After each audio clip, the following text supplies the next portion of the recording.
Totally cancel করে দিব। না না না, আমি বিক্রি করব না। দেন পাতিল, দেন পাতিল, দেন। এই চুপ কর।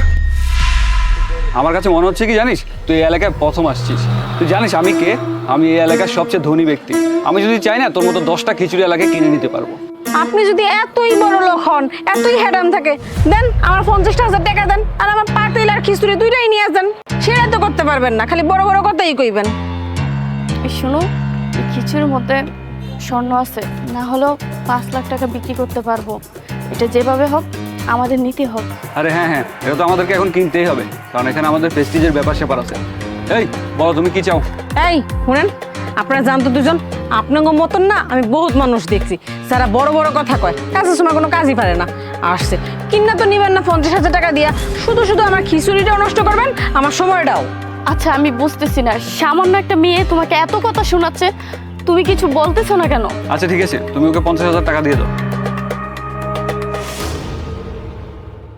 এই নেন আপনার পুরো 50,000 টাকা, পুরোটা গনে নেন। টাকা ঠিক আছে, যান। এখন খিচুড়িও আপনার, পাতিলও আপনার, যা যা সুন্দর মতন খান। এতই যখন আমার খিচুড়ি পছন্দ। আর নেক্সট টাইম যদি আপনাকে দুজনে আমার খিচুড়ি খাইতে মন চায় না, আগেই ফোন করে কয়ে দিবেন, আমার বাসা থেকে আপনাকে লোক আরো পাতিল নিয়ে আমু, আয়া দোকান থেকে নিয়ে যান না। না না, আমাদের আর খিচুড়ি লাগবে না, এটাই চলবে। এই চলো তো। চলো।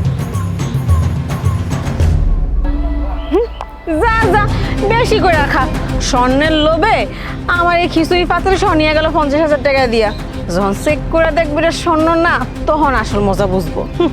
বাপ রে বাপ, মানুষ কতটা লোভী হইতে পারে, যা ইচ্ছা তাই করে টাকার লোভে।